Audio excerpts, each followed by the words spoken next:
വിവിധ ആവശ്യങ്ങൾ ഉന്നയിച്ച് Kerala cooperative workers federation HMS Kannur ജില്ലാ കമ്മിറ്റിയുടെ നേതൃത്വത്തിൽ സഹകരണ ജോയിന്റ് രജിസ്ട്രാർ ഓഫീസിലേക്ക് മാർച്ച് നടത്തി.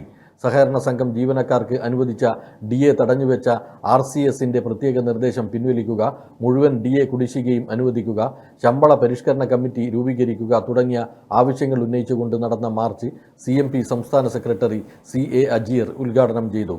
ബൈറ്റ് ജില്ലാ പ്രസിഡന്റ് K രവീന്ദ്രൻ ഉദ്ഘാടന ചടങ്ങിൽ അധ്യക്ഷത വഹിച്ചു.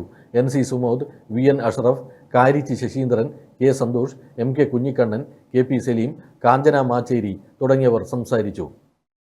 പ്രത്യേക അധികാരത്തോടുകൂടിയുള്ള സൊസൈറ്റികൾ അതെല്ലാം ഇതിനകത്ത് സ്വീകരിക്കാൻ കഴിയുന്നതാണ്.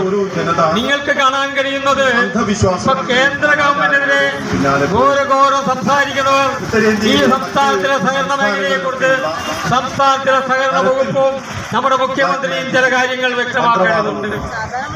സഹകരണ വകുപ്പിന് കേരളത്തിന്റെ അകത്ത് 1969 മുതൽ വളരെ വ്യക്തമായ ഒരു നിയമത്തിന്റെ അടിസ്ഥാനത്തിലാണ്, ആ നിയമങ്ങളും ചട്ടങ്ങളുടെ അടിസ്ഥാനത്തിലാണ് നമ്മുടെ സംസ്ഥാനത്തിനകത്ത് സഹകരണ മേഖല പ്രവർത്തിക്കുന്നത്. ഇവിടെ ജീവനക്കാരുടെ സംഘടന എന്ന് പറയുമ്പോൾ ആ ജീവനക്കാർക്ക് രാഷ്ട്രീയ ബോധമുണ്ട്, ആ ജീവനക്കാർക്ക് അവകാശ ബോധമുണ്ട്. മാതാറാസ് India hospital, Pamban Madhavan road, Thalap, Kannur. Phone 04972761303.